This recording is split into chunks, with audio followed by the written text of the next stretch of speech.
2 Cô-rinh-tô chương 1. 고린도후서 1장. Phao-lô bởi ý muốn Đức Chúa Trời được làm sứ đồ của Đấng Christ Giêsu và Ti-mô-thê anh em chúng ta kính gửi hội thánh của Đức Chúa Trời ở Cô-rinh-tô cùng với tất cả thánh đồ ở khắp vùng A-chai. 하나님의 뜻으로 그리스도 예수의 사도가 된 나 바울과 형제 디모데가 고린도에 있는 하나님의 교회와 온 아가야에 있는 모든 성도에게 이 편지를 씁니다. Cầu xin Đức Chúa Trời, Cha chúng ta và Chúa là Đức Chúa Giêsu Christ ban ân điển và bình an cho anh em. 우리 아버지 하나님과 주 예수 그리스도께서 내려주시는 은혜와 평화가 여러분에게 있기를 빕니다. Chúc tạ Đức Chúa Trời, Cha của Chúa chúng ta, là Đức Chúa Giêsu Christ, là Cha nhân từ và Đức Chúa Trời của mọi niềm an ủi. 우리 주 예수 그리스도의 아버지이신 하나님을 찬양합시다.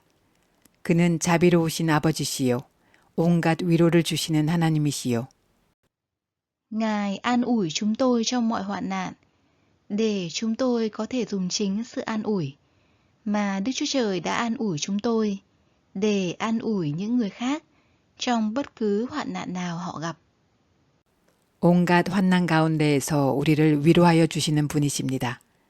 따라서 우리가 하나님께 받는 그 위로로 우리도 온갖 환난을 당하는 사람들을 위로할 수 있습니다. Vì như sự đau đớn của Đấng Christ tràn đầy trong chúng tôi thể nào, thì nhờ Đấng Christ mà sự an ủi của chúng tôi cũng tràn đầy thể ấy.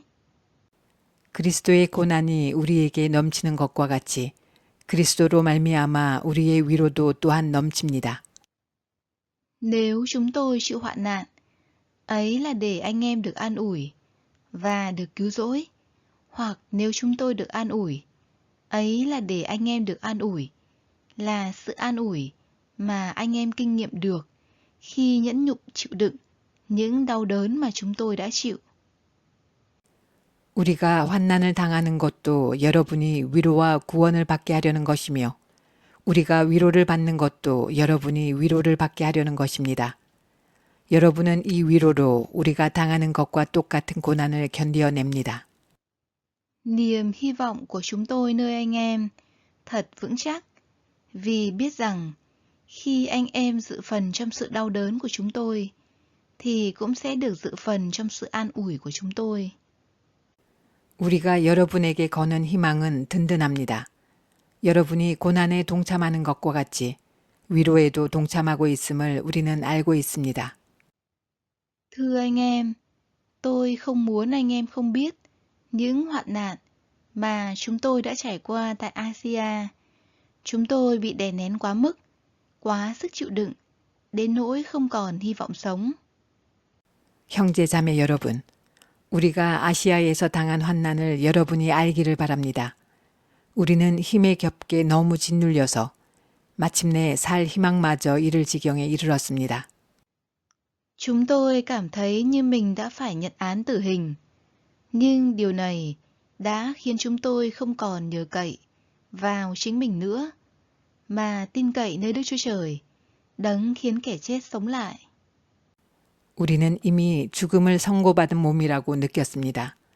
그렇게 된 것은 우리 자신을 의지하지 않고 죽은 사람을 살리시는 하나님을 의지하게 하기 위함이었습니다. Chính Ngài đã giải cứu chúng tôi khỏi cái chết khủng khiếp như thế. Ngài đang giải cứu chúng tôi, và chúng tôi hy vọng Ngài sẽ tiếp tục giải cứu chúng tôi. 하나님께서는 이렇게 위험한 죽음의 고비에서 우리를 건져주셨고 지금도 건져주십니다. 또 앞으로도 건져주시리라는 희망을 우리는 하나님께 두었습니다. Anh em cũng hãy hỗ trợ chúng tôi bằng lời cầu nguyện, để nhờ lời cầu nguyện của nhiều người mà chúng tôi nhận được ơn, và qua đó nhiều người sẽ vì chúng tôi mà dâng lời cảm tạ. 여러분도 기도로 우리에게 협력하여 주십시오. 많은 사람의 기도로 우리가 받게 된 은총을 두고 많은 사람이 우리 때문에 하나님께 감사를 드리게 될 것입니다. Điều làm cho chúng tôi hãnh diện, Ấy là lương tâm chúng tôi làm chứng rằng chúng tôi đã lấy sự đơn thành và chân thật từ Đức Chúa Trời mà cư xử trong thế gian này, đặc biệt đối với anh em. Chúng tôi không dựa vào sự khôn ngoan của xác thịt, nhưng nương nhờ ân điển của Đức Chúa Trời. 우리의 자랑거리는 우리의 양심이 또한 증언하는 것이기도 합니다. 그것은 곧 우리가 세상에서 처신할 때에, 특히 여러분을 상대로 처신할 때에 하나님께서 주신 순박함과 진실함으로 행하고 세상의 지혜로 행하지 않고 하나님의 은혜로 행하였다는 사실입니다. Vì chúng tôi không viết cho anh em điều gì khác hơn những điều anh em có thể đọc và hiểu. Tôi hy vọng rằng anh em sẽ hiểu thấu đáo. 우리는 지금 여러분이 읽고 이해할 수 있는 것만을 써서 보냅니다. 나는 여러분이 그것을 완전히 이해하기를 바랍니다. Như anh em đã hiểu chúng tôi phần nào. Chúng tôi là niềm tự hào của anh em, cũng như anh em là niềm tự hào của chúng tôi trong ngày của Chúa chúng ta là Đức Chúa Giêsu. 여러분이 우리를 이미 부분적으로는 이해했습니다마는 우리 주 예수의 날에는 여러분이 우리의 자랑거리이듯이 우리가 여러분의 자랑거리가 될 것입니다. Với sự tin tưởng đó, tôi định đến thăm anh em trước để anh em nhận được phước hạnh gấp đôi. 이러한 확신이 있으므로 먼저 나는 여러분에게로 가기로 마음을 먹었습니다. 그것은 여러분으로 하여금 두 번 다시 은혜를 받게 하려는 것이었습니다. Tôi định đến thăm anh em trên đường đến Macedonia, rồi từ Macedonia trở lại nơi anh em, và nhờ anh em đưa tôi đến Giu-đê. 나는 여러분에게 들러서 마케도니아로 갔다가 마케도니아에서 다시 여러분에게로 와서 여러분의 도움을 받아서 유대로 갈 작정이었습니다. Có phải tôi nhẹ dạ khi dự tính như vậy không? Hay là tôi đã quyết định theo xác thịt, đến nỗi lúc thì nói có, lúc thì nói không chăng? 내가 이런 계획을 세운 것이 변덕스러운 일이었겠습니까? 또는 내가 육신의 생각으로 계획을 세우기를 아니요 아니요 하려는 속셈이면서도 예 하고 계획을 세우는 것이겠습니까? Thật, như Đức Chúa Trời là thành tín, lời chúng tôi nói với anh em, không phải lúc thì có, lúc thì không đâu. 하나님께서는 신실하십니다. 따라서 우리가 여러분에게 하는 말은 예 하면서 동시에 아니요 하는 것은 아닙니다. Vì Đức Chúa Giêsu Christ, con Đức Chúa Trời, đấng mà chúng tôi là xin vanh, Timôthê, và tôi đã giao giảng giữa anh em, không phải lúc thì có, lúc thì không đâu, nhưng trong Ngài thì luôn luôn có. 나와 실루아노와 디모데가 여러분에게 선포한 하나님의 아들 예수 그리스도께서는 예도 되셨다가 동시에 아니요도 되신 분이 아니었습니다. 그리스도 안에는 예만 있을 뿐입니다. Vì trong Ngài, tất cả mọi lời hứa của Đức Chúa Trời đều là có. Do đó, cũng bởi Ngài mà chúng ta đều nói Amen để tôn vinh Đức Chúa Trời. 하나님의 모든 약속은 그리스도 안에서 예가 됩니다. 그러므로 그리스도로 말미암아 우리는 아멘 하면서 하나님께 영광을 돌리는 것입니다. Chính Đức Chúa Trời, đấng đã làm cho cả chúng tôi và anh em vững vàng trong đấng Christ, đã sức giàu cho chúng tôi. 우리를 여러분과 함께 그리스도 안에 튼튼히 서게 하시고 또 우리에게 사명을 맡기신 분은 하나님이십니다. Ngài cũng đã đóng ấn Ngài trên chúng ta và ban Thánh Linh của Ngài vào lòng chúng ta để làm bảo chứng. 하나님께서는 또한 우리를 자기의 것이라는 표로 인을 치시고 그 보증으로 우리 마음에 성령을 주셨습니다. Tôi cầu xin Đức Chúa Trời làm chứng cho linh hồn tôi rằng chính vì nể anh em nên tôi chưa đến Cô-rin-tô. 내 목숨을 걸고서 나는 하나님을 증인으로 모시렵니다. 내가 아직 고린도에 가지 않은 것은 여러분을 아끼기 때문입니다. Không phải chúng tôi muốn khống chế đức tin anh em, nhưng chúng tôi muốn cùng xây dựng niềm vui cho anh em, vì anh em đã đứng vững trong đức tin. 우리는 여러분의 믿음을 지배하려는 것이 아닙니다. 우리는 여러분이 기쁨을 누리게 하려고 함께 일하는 일꾼일 따름입니다. 여러분은 이미 믿음에 튼튼히 서 있습니다. 2 Cô-rinh-tô chương 2. 고린도후서 2장. Vậy, tôi quyết định không trở lại thăm để làm anh em đau buồn. 여러분에게 또다시 아픔을 주지 않아야 하겠기에 나는 여러분에게로 가지 않기로 결심하였습니다. Vì nếu tôi làm cho anh em đau buồn, thì ai là người làm cho tôi vui, nếu không phải là những người tôi đã làm đau buồn. 내가 여러분을 마음 아프게 하더라도 나를 기쁘게 해줄 사람은 내가 마음 아프게 하는 그 사람밖에 누가 있겠습니까? Tôi đã viết cho anh em như thế, để khi đến thăm, tôi sẽ không đau buồn, bởi chính những người đáng ra phải làm cho tôi vui. Vì tôi tin tưởng rằng tất cả anh em đều lấy niềm vui của tôi làm niềm vui của anh em. 내가 이런 편지를 쓴 것은 내가 거기에 갔을 때에 나를 기쁘게 해야 할 바로 그 사람들에게서 내가 마음 아픈 일을 당하는 일이 없도록 하려는 것이었습니다. 나의 기쁨이 여러분 모두의 기쁨임을 여러분 모두를 두고 나는 확신하였습니다. Khi viết cho anh em, lòng tôi đau đớn, quặn thắt và nước mắt rầm rề. Nào có phải để làm cho anh em đau buồn, nhưng để anh em biết rằng tình yêu của tôi đối với anh em sâu đậm thế nào. 나는 몹시 괴로워하며 걱정하는 마음으로 많은 눈물을 흘리면서 여러분에게 그 편지를 썼습니다. 그러나 그것은 여러분을 마음 아프게 하려고 한 것이 아니라 여러분을 내가 얼마나 극진히 사랑하고 있는지를 알려주려고 한 것이었습니다. Nếu người nào làm cho đau buồn, người ấy không chỉ làm đau buồn cho tôi, mà trong một giới hạn nào đó, không quá lời đâu, đã làm đau buồn cho tất cả anh em. 누가 마음을 아프게 하였다면 실은 나를 마음 아프게 한 것이 아니라 과장하지 않고 말해서 어느 정도는 여러분 모두를 마음 아프게 한 것이라 하겠습니다. Người ấy đã bị đa số anh em trách phạt như vậy là đủ rồi. 여러분 대다수는 그러한 사람에게 이미 충분한 벌을 내렸습니다. Nhưng bây giờ, anh em nên tha thứ và an ủi người ấy thì hơn, để người ấy không bị chìm ngập trong sự đau buồn quá mức. 그러니 여러분은 도리어 그를 용서해주고 위로해 주어야 합니다.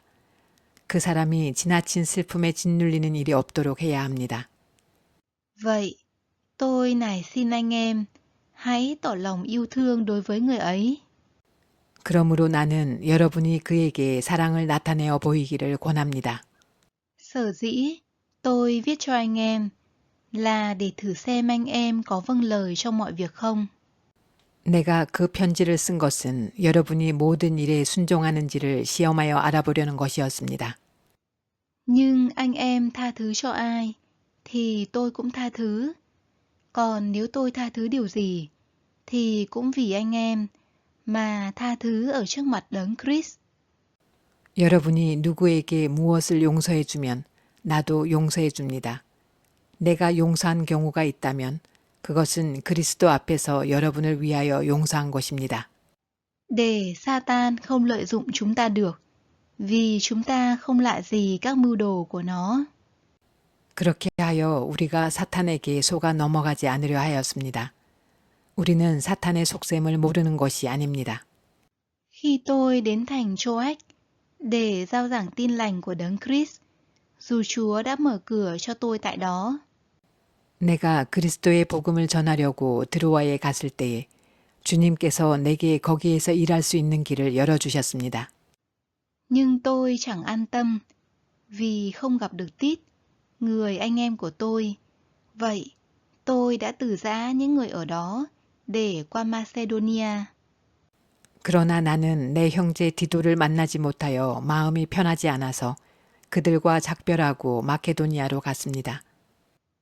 Nhưng tạ ơn Đức Chúa Trời là đấng luôn dẫn đầu chúng tôi trong cuộc diễu hành chiến thắng trong đấng Christ.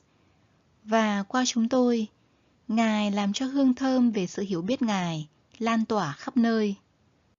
그러나 그리스도의 개선 행렬에 언제나 우리를 참가시키시고 그리스도를 아는 지식의 향기를 어디에서나 우리를 통하여 풍기게 하시는 하나님께 감사를 드립니다. Vì chúng tôi là hương thơm của Đấng Christ dâng lên Đức Chúa Trời giữa những người được cứu rỗi và những kẻ bị hư mất.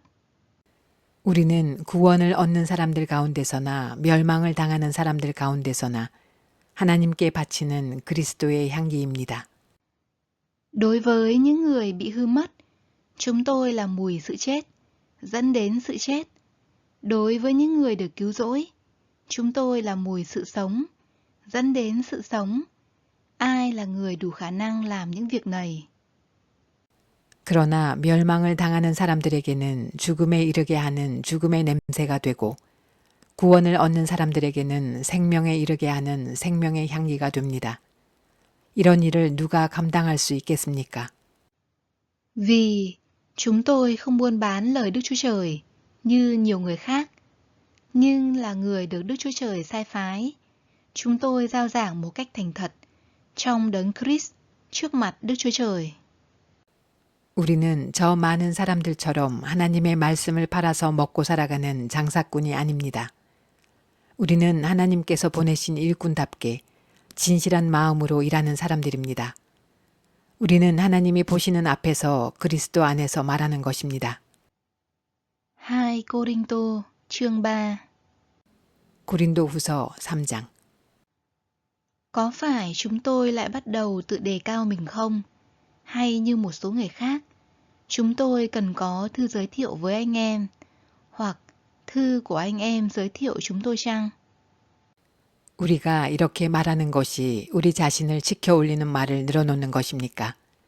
아니면 어떤 사람들처럼 우리가 여러분에게 보일 추천장이나 여러분이 주는 추천장을 필요로 하는 사람들이겠습니까? Chính anh em là thư giới thiệu của chúng tôi, được viết trong lòng chúng tôi, được mọi người biết và đọc. 여러분이야말로 우리를 청거하여 주는 추천장입니다. 그것은 우리 마음에 적혀 있습니다. 모든 사람이 그것을 알고 읽습니다.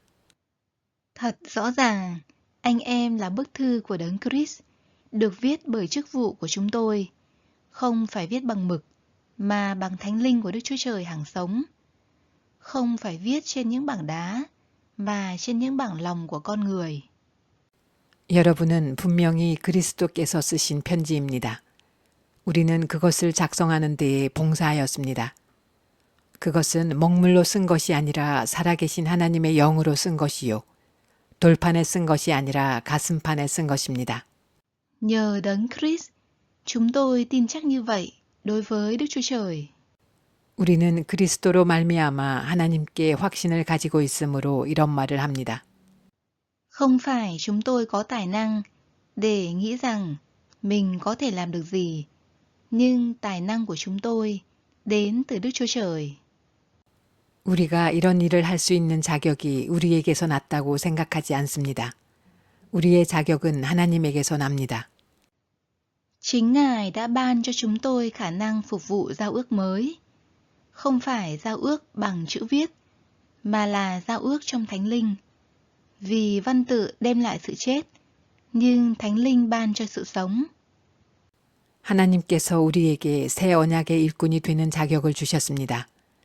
이 새 언약은 문자로 된 것이 아니라 영으로 된 것입니다. 문자는 사람을 죽이고 영은 사람을 살립니다. Vì nếu chức vụ đem đến sự chết, được khắc chữ trên những bảng đá, mà còn đến trong vinh quang, khiến con dân Israel không thể nhìn mặt Môi-se được, vì ánh hào quang trên mặt ông, dù là hào quang chóng qua. 돌판에다 문자로 새긴 율법을 선포할 때에도 광채가 났습니다. 그래서 이스라엘 자손들은 모세의 얼굴에 나타난 그 광채 때문에 비록 곧 사라질 것이었지만 그의 얼굴을 똑바로 쳐다볼 수 없었습니다. 죽음에 이르게 하는 직분에도 이러한 영광이 따랐는데 Thì chức vụ của Thánh Linh lại không đến trong vinh quang bội phần hơn sao? 하물며 영의 직분에는 더욱더 영광이 넘치지 않겠습니까? Vì nếu chức vụ đem đến sự kết án, mà còn được vinh quang, thì chức vụ đem đến sự công chính lại càng vinh quang hơn dường nào. 유죄를 선고하는 직분에도 영광이 있었으면 의를 베푸는 직분은 더욱더 영광이 넘칠 것입니다. Thật vậy, trong trường hợp này, điều đã từng được vinh quang sẽ không còn vinh quang gì nữa trước sự vinh quang vượt trội này. 참으로 이런 점에서 지금까지 영광으로 빛나던 것이 이제 훨씬 더 빛나는 영광이 나타났기 때문에 그 빛을 잃게 되었다고 하겠습니다. Vì nếu điều chóng qua còn có được vinh quang, thì điều trường tồn lại càng được vinh quang hơn dường nào. 잠시 있다가 사라져 버릴 것도 생길 때에 영광을 입었으니 길이 남을 것은 더욱 영광 속에 있을 것입니다. Vì có niềm hy vọng như vậy, nên chúng tôi rất dạn dĩ. 우리는 이런 소망을 가지고 있으므로 아주 대담하게 처신합니다. Không giống như Môi-se, lấy màn che mặt mình, để con dân Israel không thấy sự kết thúc của hào quang chóng tàn. 모세는 이스라엘 자손이 자기 얼굴의 광채가 사라져 가는 것을 보지 못하게 하려고 그 얼굴에 너울을 썼지만 그와 같은 일은 우리는 하지 않습니다. Nhưng lòng họ vẫn còn cứng cỏi, vì cho đến ngày nay, khi họ đọc Cựu Ước, bức màn ấy vẫn chưa cất khỏi họ. Vì chỉ trong đấng Christ, bức màn ấy mới được cất bỏ. 그런데 이스라엘 백성의 생각은 완고해졌습니다. 그리하여 오늘날에 이르기까지도 그들은 옛 언약의 책을 읽을 때에 바로 그 너울을 벗지 못하고 있습니다. 그 너울은 그리스도 안에서 제거되기 때문입니다. Thật vậy, cho đến ngày nay, mỗi khi nghe đọc sách Môi-se, thì bức màn lại che phủ lòng họ. 오늘날까지도 그들은 모세의 글을 읽을 때에 그 마음에 너울이 덮여 있습니다. Nhưng khi một người trở lại với Chúa, thì màn ấy được cất đi. 그러나 사람이 주님께로 돌아서면 그 너울은 벗겨집니다. Chúa là Thánh Linh, nơi nào có Thánh Linh của Chúa, nơi đó có tự do. 주님은 영이십니다. 주님의 영이 계신 곳에는 자유가 있습니다. Tất cả chúng ta đều để mặt trần chiêm ngưỡng vinh quang Chúa, được biến đổi trở nên giống như hình ảnh Ngài, từ vinh quang đến vinh quang, vì điều này đến từ Chúa là Thánh Linh. 우리는 모두 너울을 벗어버리고 주님의 영광을 바라봅니다. 이렇게 해서 우리는 주님과 같은 모습으로 변화하여 점점 더 큰 영광에 이르게 됩니다. 이것은 영이신 주님께서 하시는 일입니다. 2 Cô-rinh-tô chương 4. 고린도후서 4장. Thế thì, bởi sự thương xót của Đức Chúa Trời, chúng tôi nhận được chức vụ này, nên chúng tôi không nản lòng. 그러므로 우리는 하나님의 자비를 힘입어서 이 직분을 맡고 있으니 낙심하지 않습니다. Chúng tôi khước từ những việc làm mờ ám và đáng xấu hổ. Chúng tôi không dùng sự xảo quyệt hoặc giả mạo lời Đức Chúa Trời. Trái lại, khi thẳng thắn tỏ bày chân lý, chúng tôi để lương tâm của mọi người nhận định về chúng tôi trước mặt Đức Chúa Trời. 우리는 부끄러워서 드러내지 못할 일들을 배격하였습니다. 우리는 강교하게 행하지도 않고 하나님의 말씀을 왜곡하지도 않습니다. 우리는 진리를 환히 드러냄으로써 하나님 앞에서 모든 사람의 양심에 우리 자신을 떳떳하게 내세웁니다. Nếu tin lành của chúng tôi có bị che khuất, thì chỉ che khuất đối với những người bị hư mất. 우리의 복음이 가려 있다면 그것은 멸망하는 자들에게 가려 있는 것입니다. Thần của đời này làm mù lòa tâm trí của những người vô tín, để họ không thấy ánh sáng tin lành vinh quang của Đấng Christ là hình ảnh của Đức Chúa Trời. 그들의 경우를 두고 말하면 이 세상의 신이 믿지 않는 자들의 마음을 어둡게 하여서 하나님의 형상이신 그리스도의 영광을 선포하는 복음의 빛을 보지 못하게 한 것입니다. Vì chúng tôi không giao giảng chính mình, mà giao giảng Đức Chúa Giêsu Christ là Chúa. Và bản thân chúng tôi là đầy tớ của anh em vì Đức Chúa Giêsu. 우리는 우리 자신을 전하는 것이 아니라 예수 그리스도를 주님으로 선포합니다. 우리는 예수로 말미암아 우리 자신을 여러분의 종으로 내세웁니다. Bởi Đức Chúa Trời là đấng phán rằng ánh sáng phải chiếu ra từ bóng tối, đã soi sáng lòng chúng tôi, ban ánh sáng để hiểu biết vinh quang của Đức Chúa Trời trên gương mặt Đức Chúa Giêsu Christ. 어둠 속에 빛이 비춰라 하고 말씀하신 하나님께서 우리의 마음속을 비추셔서 예수 그리스도의 얼굴에 나타난 하나님의 영광을 아는 지식의 빛을 우리에게 주셨습니다. Nhưng chúng tôi đựng báu vật này trong những bình đất để bày tỏ rằng quyền năng tối thượng này đến từ Đức Chúa Trời, chứ không phải từ chúng tôi. 우리는 이 보물을 질그릇에 간직하고 있습니다. 이 엄청난 능력은 하나님에게서 나는 것이지 우리에게서 나는 것이 아닙니다. Chúng tôi bị chèn ép mọi cách, nhưng không bị nghiền nát, bị bối rối, nhưng không tuyệt vọng. 우리는 사방으로 죄어들어도 움츠러들지 않으며 답답한 일을 당해도 낙심하지 않으며 Bị bắt bớ, nhưng không bị bỏ rơi, bị quật ngã, nhưng không bị tiêu diệt. 박해를 당해도 버림받지 않으며 거꾸러뜨림을 당해도 망하지 않습니다. Chúng tôi luôn mang sự chết của Đức Chúa Giêsu trong thân thể mình, để sự sống của Đức Chúa Giêsu cũng được biểu lộ trong thân thể chúng tôi. 우리는 언제나 예수의 죽임 당하심을 우리 몸에 짊어지고 다닙니다. 그것은 예수의 생명도 또한 우리 몸에 나타나게 하기 위함입니다.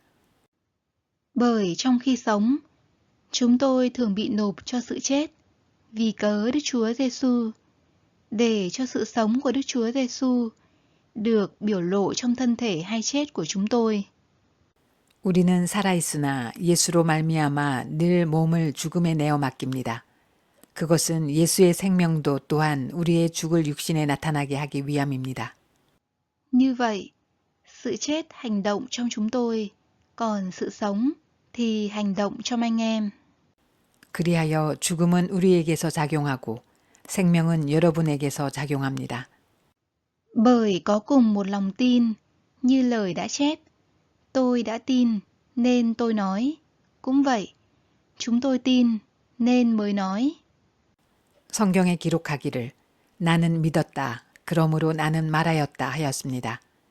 우리는 그와 똑같은 믿음의 영을 가지고 있으므로 우리도 믿으며 그러므로 말합니다. Vì chúng tôi biết rằng Đấng đã khiến Chúa là Đức Chúa Giêsu sống lại, cũng sẽ khiến chúng tôi sống lại với Đức Chúa Giêsu và đem chúng tôi cùng với anh em vào trong sự hiện diện của Ngài. 주 예수를 살리신 분이 예수와 함께 우리도 살리시고 여러분과 함께 세워주시리라는 것을 우리는 알고 있습니다. Tất cả những điều này xảy đến là vì anh em, để ân điển càng đến với nhiều người hơn và càng có nhiều người dâng lời cảm tạ hơn, để đem lại vinh quang cho Đức Chúa Trời. 이 모든 일은 다 여러분을 위한 것입니다. 그리하여 하나님의 은혜가 점점 더 많은 사람에게 퍼져서 감사하는 마음이 넘치게 하고 하나님께 영광을 돌리게 하려는 것입니다. Vậy nên, chúng tôi không nản lòng, dù con người bên ngoài bị suy mòn dần, nhưng con người bên trong ngày càng đổi mới hơn. 그러므로 우리는 낙심하지 않습니다. 우리의 겉사람은 낡아가나 우리의 속사람은 날로 새로워집니다. Vì sự hoạn nạn nhẹ và tạm của chúng ta sẽ đem lại cho chúng ta vinh quang cao trọng và vĩnh cửu. 지금 우리가 겪는 일시적인 가벼운 고난은 비교할 수 없을 정도로 영원하고 크나큰 영광을 우리에게 이루어 줍니다. Bởi chúng ta không chú tâm đến những điều thấy được, nhưng chú tâm đến những điều không thấy được. Vì những điều thấy được chỉ là tạm thời, còn những điều không thấy được là vĩnh cửu. 우리는 보이는 것을 바라보는 것이 아니라 보이지 않는 것을 바라봅니다. 보이는 것은 잠깐이지만 보이지 않는 것은 영원하기 때문입니다. 2 Cô-rinh-tô chương 5. 고린도후서 5장. Vì chúng ta biết rằng nếu nhà tạm ở dưới đất của chúng ta bị phá hủy, thì chúng ta có nhà vĩnh cửu ở trên trời, bởi Đức Chúa Trời xây dựng, chứ không bởi tay con người. 땅에 있는 우리의 장막집이 무너지면 하나님께서 지으신 집, 곧 사람의 손으로 지은 것이 아니라 하늘에 있는 영원한 집이 우리에게 있는 줄 압니다. Thật vậy, chúng ta thở than trong nhà tạm này và tha thiết ước mong được mặc lấy nhà của chúng ta ở trên trời. 우리는 하늘로부터 오는 우리의 집을 덧입기를 갈망하면서 이 장막집에서 탄식하고 있습니다. Vì được mặc nhà ấy vào, chúng ta sẽ không bị trần trụi. 우리가 이 장막을 벗을지라도 벗은 몸이 되지 않을 것입니다. Thật vậy, khi còn ở trong nhà tạm này, chúng ta thở than dưới những gánh nặng. Không phải chúng ta muốn lột bỏ, nhưng muốn được mặc thêm vào, để cho những gì hay chết được nuốt mất bởi sự sống. 우리는 이 장막에서 살면서 무거운 짐에 눌려서 탄식하고 있습니다. 우리는 이 장막을 벗어버리기를 바라는 것이 아니라 그 위에 덧입기를 바랍니다. 그리하여 죽을 것이 생명에게 삼켜지게 하려는 것입니다. Đức Chúa Trời là đấng đã chuẩn bị chúng ta cho điều này, và Ngài đã ban Thánh Linh làm bảo chứng cho chúng ta. 이런 일을 우리에게 이루어 주시고 그 보증으로 성령을 우리에게 주신 분은 하나님이십니다. Vì vậy, chúng ta phải luôn mạnh dạn và biết rằng khi còn ở trong thân thể này, chúng ta cách xa Chúa. 그러므로 우리는 언제나 마음이 든든합니다. 우리가 육체의 몸을 입고 살고 있는 동안에는 주님에게서 떠나 살고 있음을 압니다. Vì chúng ta bước đi bằng đức tin, chứ không bởi mắt thấy. 우리는 믿음으로 살아가지 보는 것으로 살아가지 아니합니다. Vậy, chúng ta luôn mạnh dạn và mong muốn rời bỏ thân thể này để được ở với Chúa thì hơn. 우리는 마음이 든든합니다. 우리는 차라리 몸을 떠나서 주님과 함께 살기를 바랍니다. Cho nên, dù ở trong thân thể này, dù ra khỏi, chúng ta cũng làm hết sức để được đẹp lòng Chúa. 그러므로 우리가 몸 안에 머물러 있든지 몸을 떠나서 있든지 우리가 바라는 것은 주님을 기쁘게 해드리는 사람이 되는 것입니다.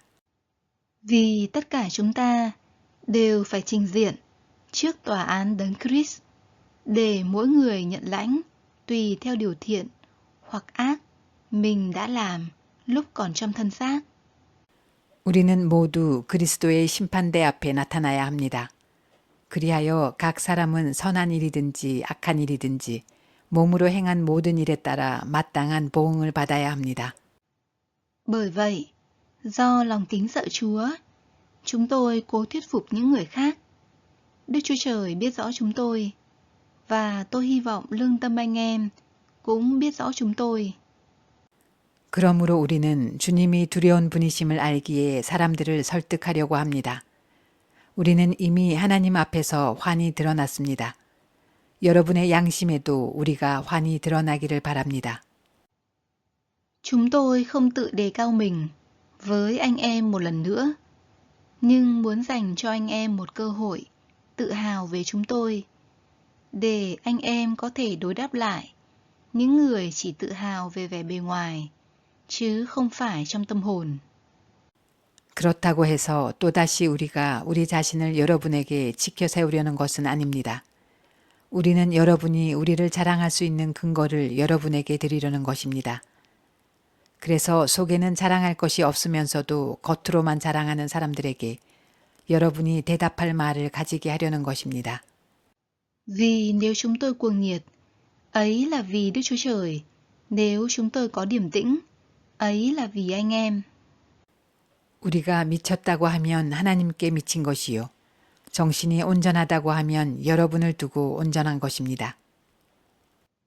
Vì tình yêu thương của Đấng Christ cảm động chúng tôi, và chúng tôi nghĩ rằng nếu một người đã chết vì mọi người, thì mọi người đều đã chết. 그리스도의 사랑이 우리를 휘어잡습니다. 우리가 확신하기로는 한 사람이 모든 사람을 위하여 죽으셨으니 모든 사람이 죽은 셈입니다. Và vì Ngài đã chết thay cho mọi người, để những người đang sống, không vì chính mình mà sống nữa, nhưng sống vì Đấng đã chết và sống lại cho mình. 그런데 그리스도께서 모든 사람을 위하여 죽으신 것은 이제부터는 살아있는 사람들이 자기 자신들을 위하여 살아가도록 하려는 것이 아니라 자기들을 위하여서 죽으셨다가 살아나신 그분을 위하여 살아가도록 하려는 것입니다. Vì thế, từ nay chúng tôi không đánh giá một ai theo cách loài người nữa, dù chúng tôi đã từng đánh giá Đấng Christ theo cách loài người, nhưng bây giờ không còn đánh giá Ngài theo cách ấy đâu. 그러므로 이제부터 우리는 아무도 육신의 잣대로 알려고 하지 않습니다. 전에는 우리가 육신의 잣대로 그리스도를 알았지만 이제는 그렇지 않습니다. Vậy, nếu ai ở trong Đấng Christ, người ấy là tạo vật mới. Những gì cũ đã qua đi, này, mọi sự đều trở nên mới. 누구든지 그리스도 안에 있으면 그는 새로운 피조물입니다.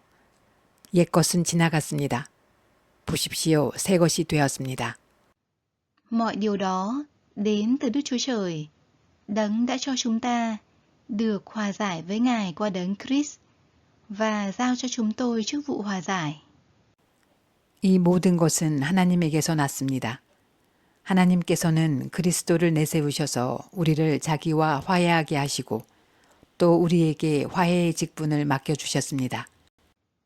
Ấy là trong Đấng Christ, Đức Chúa Trời đã cho thế gian được hòa giải với Ngài, không kể tội lỗi cho loài người, và ủy thác cho chúng tôi sứ điệp hòa giải. 곧 하나님께서 사람들의 죄과를 따지지 않으시고 화해의 말씀을 우리에게 맡겨주심으로써 세상을 그리스도 안에서 자기와 화해하게 하신 것입니다. Vậy, chúng tôi là đại sứ của Đấng Christ. Đức Chúa Trời dùng chúng tôi để khuyên mời. Chúng tôi nhân danh Đấng Christ, nài xin anh em, hãy làm hòa với Đức Chúa Trời. 그러므로 우리는 그리스도의 사절입니다. 하나님께서는 우리를 시켜서 여러분에게 권고하십니다. 우리는 그리스도를 대리하여 간청합니다. 여러분은 하나님과 화해하십시오. Đức Chúa Trời đã làm cho Đấng không hề biết tội lỗi, trở nên tội lỗi vì chúng ta, để trong Đấng ấy, chúng ta được trở nên công chính trước mặt Đức Chúa Trời. 하나님께서는 죄를 모르시는 분에게 우리 대신으로 죄를 씌우셨습니다. 그것은 우리가 그리스도 안에서 하나님의 의가 되게 하시려는 것입니다. 2 Cô-rinh-tô chương 6. 고린도후서 6장. Vì cùng làm việc với Đức Chúa Trời, chúng tôi nài xin anh em đừng nhận ân điển của Ngài một cách vô ích. 우리는 하나님과 함께 일하는 사람으로서 여러분에게 권면합니다. 하나님의 은혜를 헛되이 받지 않도록 하십시오. Vì Ngài phán rằng, ta đã nhậm lời ngươi trong thì thuận tiện, ta đã phù hộ ngươi trong ngày cứu rỗi. Kìa, hiện nay là thì thuận tiện. Kìa, hiện nay là ngày cứu rỗi. 하나님께서 말씀하시기를 은혜의 때에 나는 내 말을 들어주었다. 구원의 날에 나는 너를 도와주었다 하셨습니다. 보십시오. 지금이야말로 은혜의 때요, 지금이야말로 구원의 날입니다. Chúng tôi không làm cớ vấp phạm cho ai, để chức vụ mình không bị chỉ trích. 아무도 우리가 섬기는 이 일에 흠을 잡지 못하게 하려고 우리는 무슨 일에서나 아무에게도 거리낌거리를 주지 않습니다. Nhưng trong mọi sự, chúng tôi chứng tỏ mình là đầy tớ của Đức Chúa Trời, rất mực kiên trì trong hoạn nạn, gian khổ, tai ương. 우리는 무슨 일에서나 하나님의 일꾼답게 처신합니다. 우리는 많이 참으면서 환난과 궁핍과 공경과 Đòn vợt, tù đầy, loạn lạc, nhọc nhằn, mất ngủ, nhịn đói, 매맞음과 옥의 갇힘과 난동과 수고와 잠을 자지 못함과 굶주림을 겪습니다. trong sự thanh sạch, tri thức, nhẫn nhục, nhân từ, trong Đức Thánh Linh, trong tình yêu thương chân thành. 또 우리는 순결과 지식과 인내와 친절과 성령의 감화와 거짓 없는 사랑과 Trong lời nói chân thật và trong quyền năng của Đức Chúa Trời, cầm vũ khí công chính trong cả tay phải lẫn tay trái. 진리의 말씀과 하나님의 능력으로 이 일을 합니다.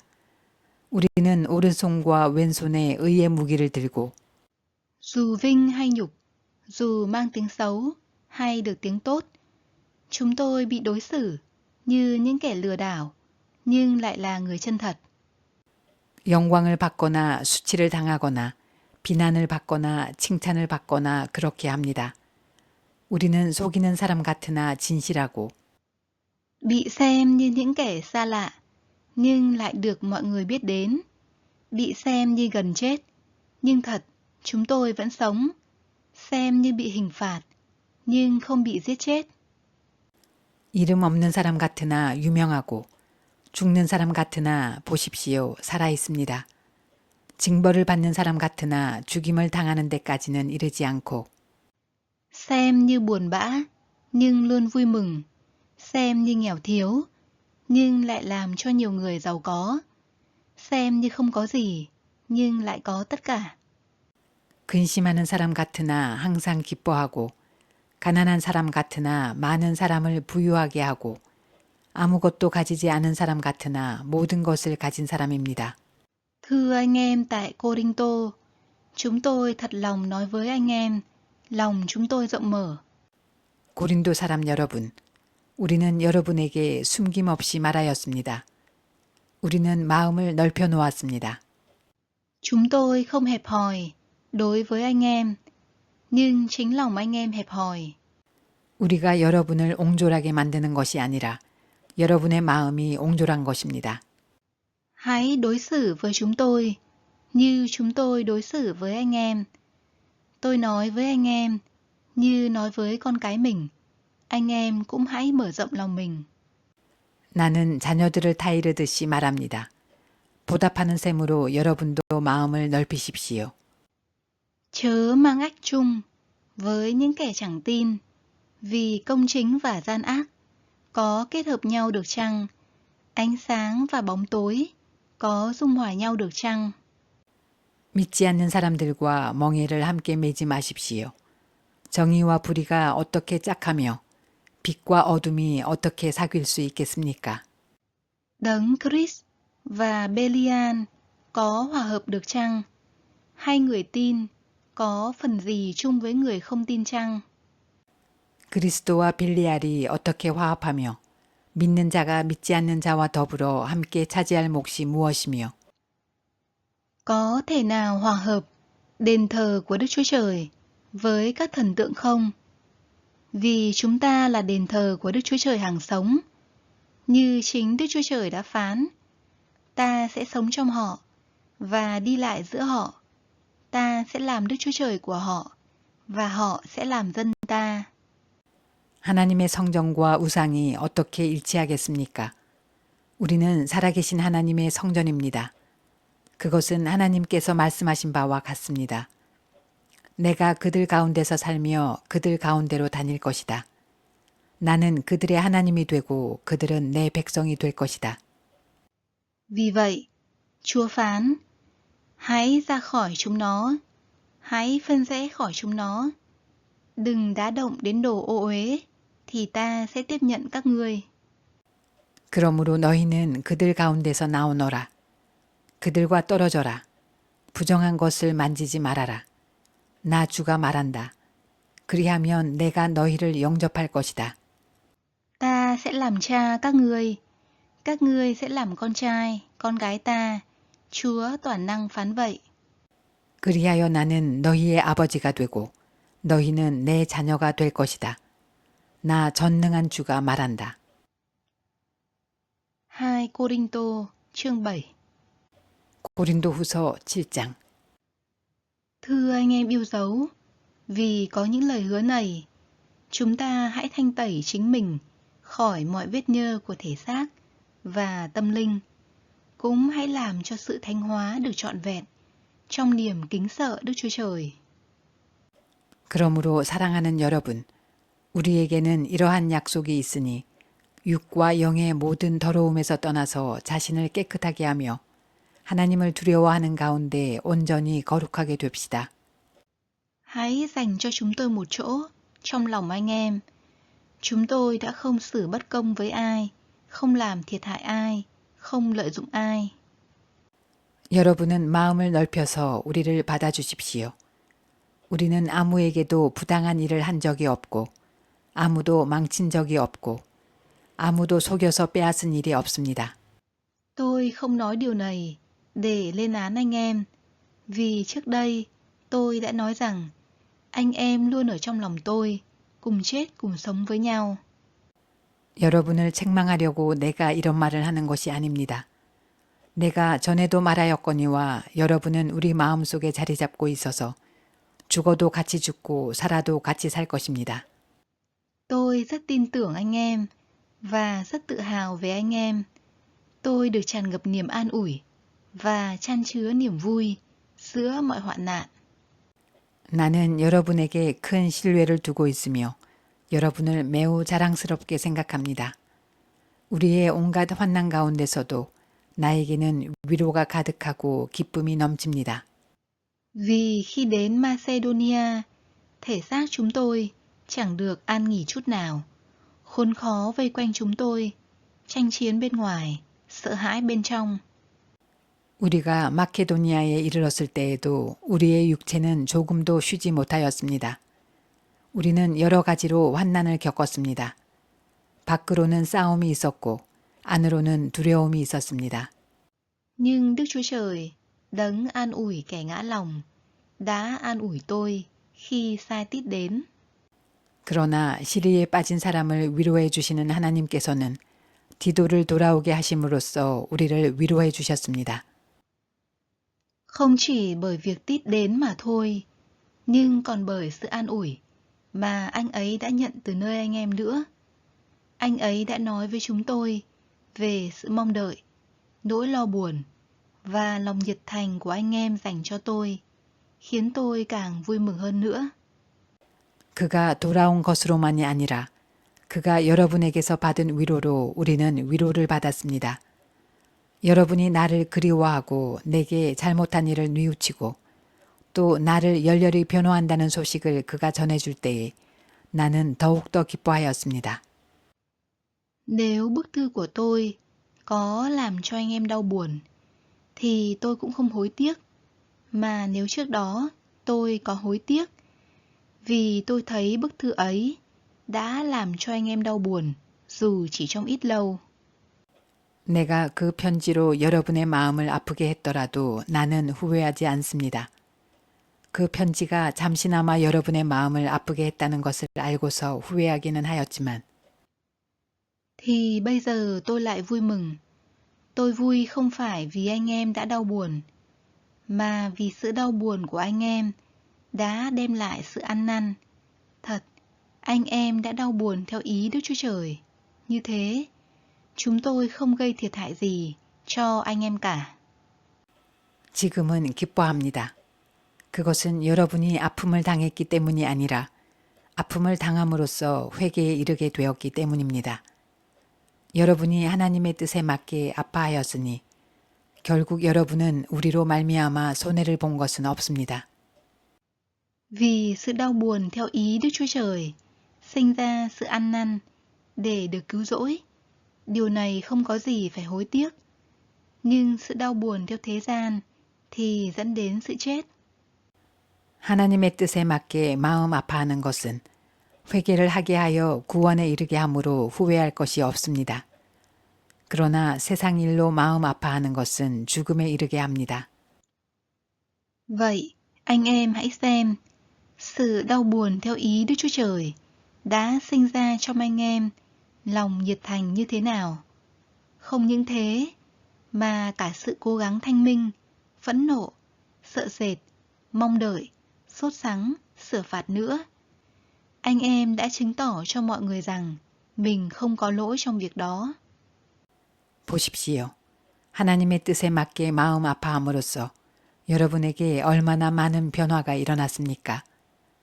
여러분이 나타낸 그 열성, 그 변호, 그 의분, 그 두려워하는 마음, 그 그리워하는 마음, 그 열정, 그 응징은 참으로 놀라운 것입니다. 여러분은 그 모든 일에 잘못이 없음을 보여주었습니다. Thật vậy, nếu tôi đã viết thư cho anh em, đó không phải vì kẻ làm sai trái, cũng không phải vì người bị đối xử sai trái, nhưng để lòng nhiệt thành của anh em đối với chúng tôi được bày tỏ cho anh em trước mặt Đức Chúa Trời. 그러므로 내가 여러분에게 편지한 것은 남에게 불의를 행한 사람이나 불의를 당한 사람 때문이 아니라 우리를 위한 여러분의 간절한 마음이 하나님 앞에서 여러분에게 환히 나타나게 하려는 것입니다. Đó là điều an ủi chúng tôi. Ngoài niềm an ủi đó, chúng tôi còn được vui mừng hơn nữa bởi niềm vui của Tít. Vì tất cả anh em đã làm cho tâm trí anh ấy được thanh thản. 그래서 우리는 위로를 받았습니다. 또한 우리가 받은 위로 위에 디도의 기쁨이 겹쳐서 우리는 더욱 기뻐하게 되었습니다. 그는 여러분 모두로부터 환대를 받고 마음의 안정을 얻었던 것입니다. Nếu tôi có đôi chút tự hào về anh em với Tít, thì tôi cũng không xấu hổ. Vì như những gì chúng tôi đã nói với anh em là chân thật. Sự tự hào của chúng tôi trước mặt Tít cũng được chứng tỏ là chân thật. 내가 여러분을 두고 디도에게 자랑한 일이 있었는데 여러분이 나를 부끄럽게 하지 않았습니다. 우리가 여러분에게 모든 것을 진실하게 말한 것과 같이 우리가 여러분을 두고 디도에게 말한 자랑도 진실한 것으로 드러났기 때문입니다. Và tình yêu thương của Tít đối với anh em càng thắm thiết hơn khi anh ấy nhớ đến sự vâng lời của tất cả anh em cùng với sự sợ sệt, run rẩy khi anh em đón tiếp anh ấy. 디도는 여러분 모두가 두렵고 떨리는 마음으로 자기를 영접하고 순종한 것을 회상하면서 사랑하는 정을 더욱더 여러분에게 기울이고 있습니다. Tôi vui mừng vì có thể hoàn toàn tin cậy anh em. 나는 여러분을 온전히 신뢰할 수 있게 된 것을 기뻐합니다. 2 Cô-rinh-tô chương 8. 고린도후서 8장. Thưa anh em, tôi muốn anh em biết ân điển của Đức Chúa Trời đã ban cho các hội thánh Macedonia. 형제자매 여러분, 우리는 하나님께서 마케도니아 여러 교회에 베풀어 주신 은혜를 여러분에게 알리려고 합니다. Họ đã trải qua nhiều hoạn nạn, nhưng đầy sự vui mừng. Trong thiếu thốn ngặt nghèo, thì lòng rộng rãi của họ lại càng dư dật. 그들은 큰 환난의 시련을 겪으면서도 기쁨이 넘치고 극심한 가난에 쪼들리면서도 넉넉한 마음으로 남에게 베풀었습니다. Vì tôi làm chứng rằng họ đã tự nguyện quyên góp theo khả năng của mình, lại còn quá khả năng nữa. 내가 증언합니다. 그들은 힘이 닿는 대로 구제하였을 뿐만 아니라 오히려 힘에 지나도록 자원해서 하였습니다. Và họ khẩn khoản, thỉnh cầu chúng tôi làm ơn cho họ được dự phần trong sự trợ giúp các thánh đồ. 그들은 성도들을 구제하는 특권에 동참하게 해달라고 우리에게 간절히 청하였습니다. Họ đã làm quá sự mong đợi của chúng tôi, vì trước hết họ đã dâng mình cho Chúa và rồi cho chúng tôi theo ý muốn của Đức Chúa Trời. 그들은 우리가 기대한 이상으로 하나님의 뜻을 따라서 먼저 자신들을 주님께 바치고 우리에게 바쳤습니다. Vì vậy, chúng tôi đã khích lệ Tít, cũng hãy hoàn tất công việc từ thiện này ở giữa anh em, như anh ấy đã bắt đầu làm. 그래서 우리는 디도에게 청하기를 그가 이미 시작한 대로 이 은혜로운 일을 여러분 가운데서 완수하라고 하였습니다. Vậy thì, như anh em đã vượt trội trong mọi việc, đức tin, lời nói, tri thức, lòng nhiệt thành và tình yêu thương đối với chúng tôi, thì anh em cũng nên vượt trội trong việc từ thiện này. 여러분은 모든 일에 있어서 뛰어납니다. 곧 믿음에서, 말솜씨에서, 지식에서, 열성에서, 우리와 여러분 사이의 사랑에서 그러합니다. 여러분은 이 은혜로운 활동에서도 뛰어나야 할 것입니다. Tôi nói điều này không phải để ra lệnh cho anh em đâu, nhưng tôi chỉ nêu lên lòng nhiệt thành của những người khác để xem lòng yêu thương của anh em chân thành đến mức nào. 나는 이 말을 명령으로 하는 것이 아닙니다. 다른 사람들의 열성을 말함으로써 여러분의 사랑도 진실하다는 것을 확인하려고 하는 것뿐입니다. Vì anh em biết ân điển của Chúa chúng ta là Đức Chúa Giêsu Christ, Ngài vốn giàu nhưng đã trở nên nghèo vì anh em, để bởi sự nghèo khó của Ngài, anh em trở nên giàu có. 여러분은 우리 주 예수 그리스도의 은혜를 알고 있습니다. 그리스도께서는 부유하나 여러분을 위해서 가난하게 되셨습니다. 그것은 그의 가난으로 여러분을 부유하게 하시려는 것입니다. Tôi góp ý về vấn đề này. Đó là một ý kiến có ích cho anh em. Vì từ năm trước, anh em không chỉ là những người đầu tiên thực hiện điều này, mà còn ước muốn thực hiện nữa. 이 일에 한 가지 의견을 말씀드리겠습니다. 이 일은 여러분에게 유익합니다. 여러분은 지난해부터 이미 이 일을 실행하기 시작했을 뿐 아니라 그렇게 하기를 원하기도 했습니다. Vậy, bây giờ hãy hoàn tất điều này đi, để ước muốn của anh em được đáp ứng bằng cách làm trọn điều này theo khả năng của anh em. 그러므로 이제는 그 일을 완성하십시오. 여러분이 자원해서 시작할 때에 보여준 그 열성에 어울리게 여러분이 가지고 있는 것으로 그 일을 마무리 지어야 합니다. Nếu một người sẵn lòng dâng, thì của dâng sẽ được chấp nhận, dựa trên điều họ có, chứ không dựa trên điều họ không có. 기쁜 마음으로 각자의 형편에 맞게 바치면 하나님께서는 그것을 기쁘게 받으실 것입니다. 하나님께서는 없는 것까지 바치는 것을 바라지 않으십니다. Tôi không muốn những người khác được nhẹ bớt, còn anh em phải nặng thêm, nhưng muốn có sự quân bình. 나는 다른 사람들을 편안하게 하고 그 대신에 여러분을 괴롭게 하려는 것이 아니라 평형을 이루려고 하는 것입니다. Lúc này, anh em đang dư dật, thì hãy trợ giúp những người túng thiếu, để khi họ dư dật, thì họ sẽ trợ giúp anh em lúc túng thiếu, như vậy là công bằng. 지금 여러분의 넉넉한 살림이 그들의 궁핍을 채워주면 그들의 살림이 넉넉해질 때에 그들이 여러분의 궁핍을 채워줄 수도 있을 것입니다. 이렇게 하여 평형이 이루어지는 것입니다. Như có lời chép rằng, kẻ thu nhiều cũng không dư, người thu ít cũng chẳng thiếu. 이것은 성경에 기록하기를 많이 거둔 사람도 남지 아니하고 적게 거둔 사람도 모자라지 아니하였다 한 것과 같습니다. Tạ ơn Đức Chúa Trời, Ngài cũng đã đặt vào lòng Tít mối quan tâm nhiệt thành như tôi có với anh em. 여러분을 위한 나의 열성과 똑같은 열성을 디도의 마음에 주신 하나님께 나는 감사를 드립니다. Vì chẳng những anh ấy nhận lời yêu cầu của chúng tôi, mà chính anh ấy cũng hăng hái tự nguyện đến thăm anh em. 그는 우리의 청을 받아들였을 뿐만 아니라 더욱 열심을 내어서 자진하여 여러분에게로 갔습니다. Chúng tôi cũng cử một anh em cùng đi với Tít. Đây là người được tất cả các hội thánh khen ngợi về công tác rao giảng tin lành. 우리는 그와 함께 형제 한 사람을 보냈습니다. 이 형제는 복음을 전하는 일로 모든 교회에서 칭찬이 자자한 사람입니다.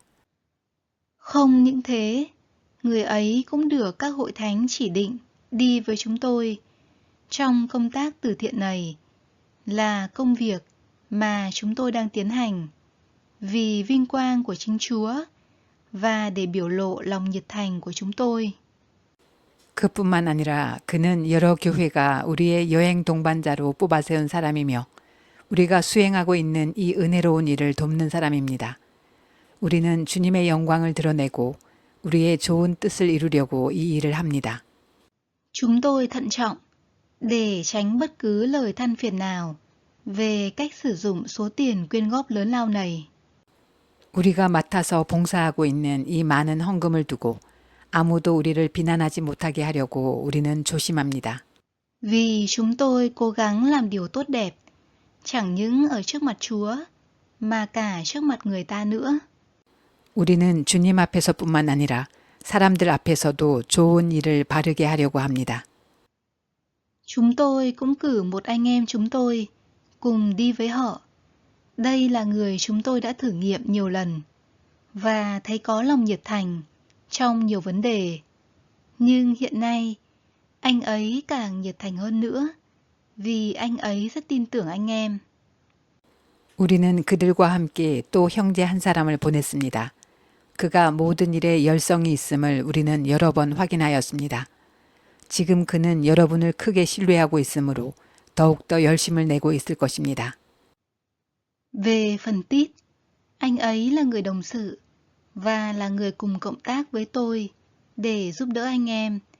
Còn hai anh em kia là sứ giả của các hội thánh và vinh quang của Đấng Christ. 디도로 말하면 그는 내 동료요, 여러분을 위한 내 동역자입니다. 그리고 그와 같이 간 우리 형제들로 말하면 그들은 여러 교회의 심부름꾼들이요, 그리스도의 영광입니다. Vì vậy, trước mặt các hội thánh, anh em hãy chứng tỏ tình yêu thương của anh em, cũng như niềm tự hào của chúng tôi về anh em. 그러므로 여러분은 그들에게 여러분의 사랑을 보여주십시오. 그리하면 그들을 파송한 교회들이 그것을 보고서 우리가 그들에게 여러분을 자랑한 것이 참된 것이었음을 확인할 것입니다. 2 Cô-rinh-tô chương 9 고린도후서 9장. Về việc trợ giúp các thánh đồ, tôi không cần phải viết thêm cho anh em nữa. 유대에 있는 성도들을 돕는 일을 두고 나는 더 이상 여러분에게 글을 써 보낼 필요가 없습니다. Vì tôi biết nhiệt tâm của anh em, và tôi đã khoe về anh em với người ở Macedonia rằng người A-trai đã sẵn sàng từ năm ngoái.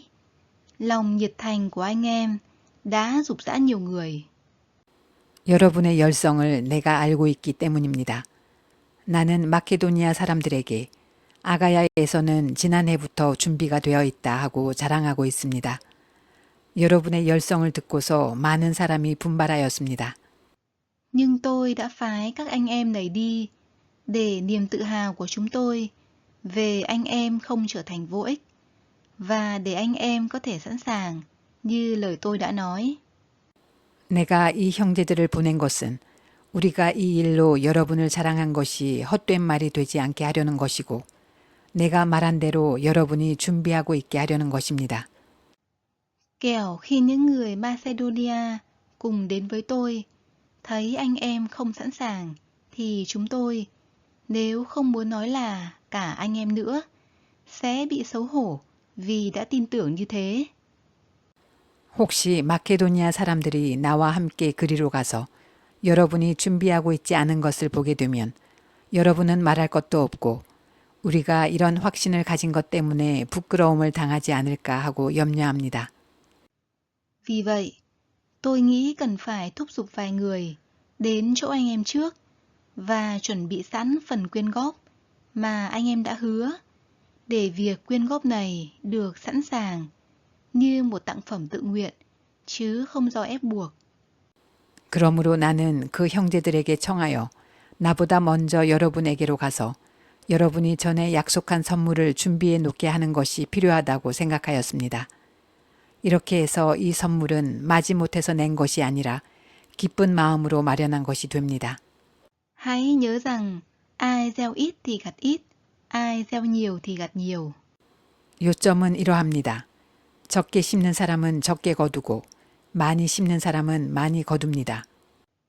Mỗi người nên quyên góp tùy theo lòng mình đã định, không miễn cưỡng hoặc do ép buộc, vì Đức Chúa Trời yêu mến người dâng hiến một cách vui lòng. 각자 마음에 정한 대로 해야 하고 아까워하면서 내거나 마지못해서 하는 일은 없어야 합니다. 하나님께서는 기쁜 마음으로 내는 사람을 사랑하십니다.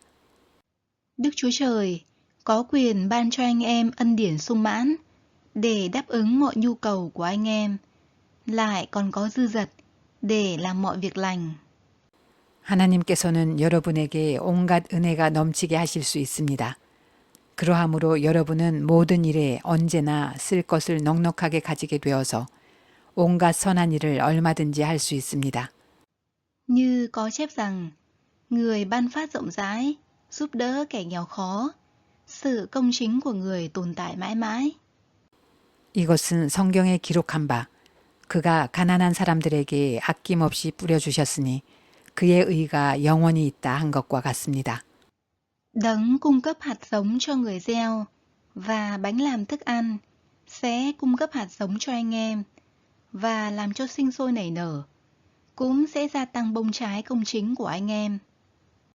심는 사람에게 심을 씨와 먹을 양식을 공급하여 주시는 하나님께서 여러분에게도 씨를 마련하여 주시고 그것을 여러 갑절로 늘려주시고 여러분의 의의 열매를 증가시켜 주실 것입니다.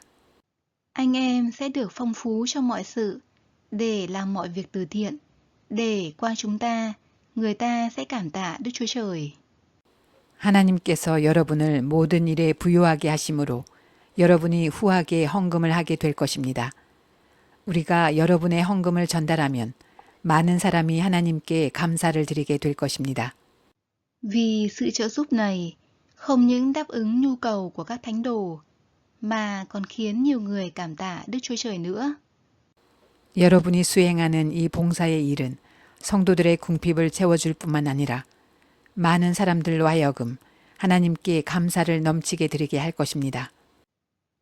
Việc trợ giúp này là bằng chứng để họ tôn vinh Đức Chúa Trời vì sự vâng phục tin lành của Đấng Christ mà anh em đã bày tỏ, và vì sự trợ giúp rộng rãi của anh em đối với họ và với mọi người. 여러분의 이 봉사의 결과로 그들은 하나님께 영광을 돌릴 것입니다. 그것은 여러분이 하나님께 순종하여 그리스도의 복음을 고백하고 또 그들과 모든 다른 사람에게 너그럽게 도움을 보낸다는 사실이 입증되었기 때문입니다. Còn họ sẽ cầu nguyện cho anh em và quý mến anh em vì ân điển kỳ diệu Đức Chúa Trời đã ban cho anh em. 그들은 또한 여러분에게 주신 하나님의 넘치는 은혜 때문에 여러분을 그리워하면서 여러분을 두고 기도할 것입니다. Cảm tạ Đức Chúa Trời vì sự ban cho của Ngài không tả xiết. 말로 다 형언할 수 없는 선물을 주시는 하나님께 감사합니다. 2 Cô-rinh-tô chương 10. 고린도후서 10장. Tôi Phao-lô lấy sự nhu mì và nhân từ của Đấng Christ mà khuyên nài anh em. Tôi là người mềm yếu khi gặp mặt anh em, nhưng lại cứng rắn với anh em khi xa cách. 나 바울은 그리스도의 온유하심과 관대하심을 힘입어서 여러분을 권면합니다. 내가 얼굴을 마주 대하고 있을 때에는 여러분에게 유순하나 떠나 있을 때에는 여러분에게 강경하다고들 합니다. Khi tôi có mặt, xin anh em đừng buộc tôi phải dùng biện pháp cứng rắn mà tôi định dùng đối với mấy kẻ cho rằng chúng tôi cư xử theo xác thịt. 내가 여러분에게 청하는 것은 내가 가서 여러분을 대할 때에 강경하게 대해야 할 일이 없게 해달라는 것입니다. 그러나 우리가 육정을 따라서 처신한다고 여기는 사람들에게는 나는 확신을 가지고 담대하게 대하려고 생각합니다. Chúng tôi, dù sống trong thân xác, nhưng không chiến đấu theo cách xác thịt. 우리가 육신을 입고 살고 있습니다마는 육정을 따라서 싸우는 것은 아닙니다. Vũ khí chúng tôi dùng để chiến đấu không phải là những vũ khí xác thịt, mà là quyền năng của Đức Chúa Trời để phá đổ các thành lũy. 싸움에 쓰는 우리의 무기는 육체의 무기가 아니라 하나님 앞에서 견고한 요새라도 무너뜨리는 강력한 무기입니다. 우리는 궤변을 무찌르고 Đánh hạ các lý luận và mọi sự kiêu căng chống lại sự hiểu biết Đức Chúa Trời, và buộc mọi ý tưởng phải thuận phục Đấng Christ. 하나님을 아는 지식을 가로막는 모든 교만을 쳐부수고 모든 생각을 사로잡아서 그리스도께 복종시킵니다. Chúng tôi cũng sẵn sàng sửa trị mọi kẻ bất phục, một khi anh em đã hoàn toàn thuận phục. 그리고 여러분이 온전히 순종하게 될 때에는 우리는 모든 복종하지 않는 자를 처벌할 준비가 되어 있을 것입니다. Anh em chỉ nhìn bề ngoài. Nếu có ai cho rằng mình thuộc về Đấng Christ, thì chính họ hãy nghĩ lại xem. Nếu họ thuộc về Đấng Christ, thì chúng tôi cũng vậy. 여러분은 겉모양만 봅니다. 누구든지 자기가 그리스도께 속한 사람이라고 확신한다면 자기가 그리스도께 속한 사람인 것과 같이 우리도 그리스도께 속한 사람이라는 것을 다시 한번 스스로 명심해야 할 것입니다. Ngay cả khi chúng tôi có hơi tự hào thái quá về uy quyền Chúa ban cho chúng tôi, uy quyền để xây dựng, chứ không phải để phá đổ anh em, thì tôi cũng không xấu hổ. 주님께서 우리에게 주신 권위를 내가 좀 지나치게 자랑했다고 하더라도 그 권위는 주님께서 여러분을 넘어뜨리라고 주신 것이 아니라 세우라고 주신 것이므로 나는 부끄러울 것이 없습니다. Tôi không muốn làm ra vẻ như đang cố dùng thư từ để đe dọa anh em. 나는 편지로 여러분에게 겁을 주려고 하는 것처럼 보이고 싶지는 않습니다. Vì có người nói, khi viết thư thì ông ta nặng lời và gay gắt, nhưng khi có mặt thì lại yếu mềm và lời nói chẳng ra gì. 바울의 편지는 무게가 있고 힘이 있지만 직접 대할 때에는 그는 약하고 말주변도 변변치 못하다 하고 말하는 사람들이 있습니다. Người nói như vậy phải biết rằng khi chúng tôi vắng mặt, lời trong thư thể nào, thì khi có mặt, chúng tôi cũng hành động thể ấy. 이런 사람들은 우리가 떠나 있을 때에 편지로 쓰는 말과 함께 있을 때에 행하는 일 사이에는 아무런 차이가 없다는 것을 알아야 합니다. Dĩ nhiên, chúng tôi không dám sánh vai hoặc so mình với những người tự đề cao kia. Nhưng khi họ tự lấy mình đo mình, hay lấy chính mình so sánh mình, thì họ thiếu hiểu biết. 우리는 자기를 내세우는 사람들과 같은 부류가 되려고 하거나 그들과 견주어 보려고 하지 않습니다. 그러나 그들은 자기를 척도로 하여 자기를 재고 자기를 기준으로 하여 자기를 견주어 보고 있으니 어리석기 짝이 없습니다. Về phần chúng tôi không tự hào quá mức, mà chỉ trong giới hạn Đức Chúa Trời đã giao cho chúng tôi. Trong giới hạn đó có cả anh em. 우리는 마땅한 정도 이상으로 자랑을 하려고 하지 않습니다. 우리가 여러분에게까지 다다른 것도 하나님께서 우리에게 정하여 주신 한계 안에서 된 일입니다. Vì chúng tôi không vượt quá giới hạn của mình, như thể chúng tôi chưa từng đến với anh em. Nhưng thật ra, chúng tôi là người đem tin lành của Đấng Christ đến với anh em trước tiên. 그러므로 우리는 여러분에게로 가지 못할 사람이 아닙니다. 우리가 여러분에게까지 가서 그리스도의 복음을 전한 것은 한계를 벗어나서 행동한 것이 아닙니다. Chúng tôi không tự hào quá giới hạn, tức là tự hào về công việc do người khác làm, nhưng hy vọng rằng đức tin của anh em gia tăng, thì công việc của chúng tôi cũng phát triển giữa anh em, trong giới hạn đã được giao cho chúng tôi. 우리는 주제넘게 다른 사람들이 수고한 일을 가지고 자랑하려는 것이 아닙니다. 다만 바라는 것은 여러분의 믿음이 자람에 따라 우리의 활동 범위가 여러분 가운데서 더 넓게 확장되는 것입니다. Đến nỗi chúng tôi có thể rao giảng tin lành trong những vùng xa hơn, mà không tự hào về những việc đã thực hiện trong phạm vi của người khác. 우리는 여러분의 지역을 넘어서 복음을 전하려는 것이요. 남들이 자기네 지역에서 이미 이루어 놓은 일을 가지고 자랑하려는 것이 아닙니다. Nhưng ai tự hào, hãy tự hào trong Chúa. 자랑하려는 사람은 주님 안에서 자랑해야 합니다.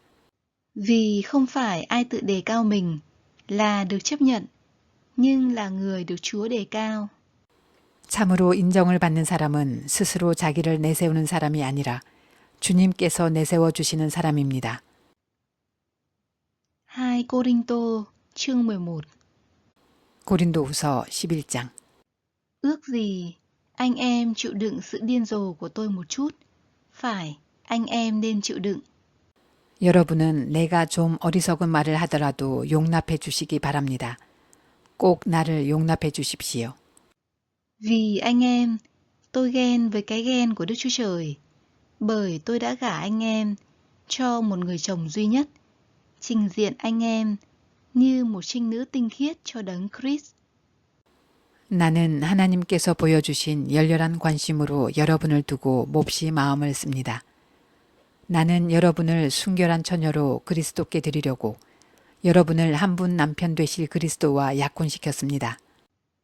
Nhưng tôi sợ rằng, như Eva bị con rắn dùng mưu mô lừa dối thể nào, thì tư tưởng của anh em cũng bị hư hỏng, mất sự chân thật và tinh sạch đối với đấng Christ thể ấy.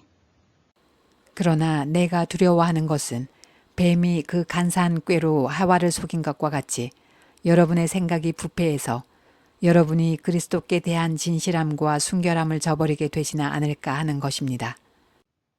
Vì nếu có ai đến rao giảng cho anh em một Giêsu khác với Đức Chúa Giêsu mà chúng tôi đã rao giảng, hoặc nếu anh em nhận một linh khác với Thánh Linh anh em đã nhận, hoặc tiếp nhận một tin lành khác với tin lành anh em đã tiếp nhận, thì chắc anh em cũng sẵn sàng chấp nhận. 어떤 사람이 와서 우리가 전하지 않은 다른 예수를 전해도 여러분은 그러한 사람을 잘도 용납합니다. 여러분은 우리에게서 받지 아니한 다른 영을 잘도 받아들이고 우리에게서 받지 아니한 다른 복음을 잘도 받아들입니다. Tôi nghĩ rằng tôi chẳng thua kém gì các sứ đồ siêu đẳng kia đâu. 나는 저 거물급 사도들보다 조금도 못할 것이 없다고 생각합니다. Lời nói của tôi có thể kém trôi chảy, nhưng tri thức thì không kém đâu. Tôi đã tỏ rõ điều này trong mọi trường hợp và giữa mọi người. 내가 말에는 능하지 못할는지 모르지만 지식에는 그렇지 않습니다. 우리는 이것을 모든 일에서 여러 가지로 여러분에게 나타내 보였습니다. Tôi có lỗi gì khi hạ mình xuống để anh em được tôn cao, hoặc khi tình nguyện rao giảng tin lành của Đức Chúa Trời cho anh em mà không đòi hỏi gì. 나는 여러분을 높이기 위하여 나 자신을 낮추었고 또 하나님의 복음을 값없이 여러분에게 전하였습니다. 그렇게 한 것이 죄라도 된다는 말입니까? Tôi đã vơ vét từ các hội thánh khác bằng cách nhận trợ cấp của họ để phục vụ anh em. 나는 여러분을 섬기기 위하여 삭슨 다른 여러 교회에서 받았습니다. 그것은 다른 교회에서 빼앗아낸 셈입니다. Trong thời gian ở với anh em, gặp lúc thiếu thốn, tôi đã không phiền lụy một ai, vì các anh em ở Macedonia đã đến cung ứng các nhu cầu của tôi. Bất cứ việc gì, tôi cũng đều giữ để khỏi làm gánh nặng cho anh em, và sẽ cứ làm như vậy. 내가 여러분과 같이 있을 동안에는 빈곤하였지만 여러분 가운데서 어느 누구에게도 누를 끼친 일은 없습니다. 마케도니아에서 온 교우들이 내가 필요로 하는 것을 조달해 주었습니다. 나는 모든 일에 여러분에게 짐이 되지 않으려고 애썼고 앞으로도 그렇게 할 것입니다.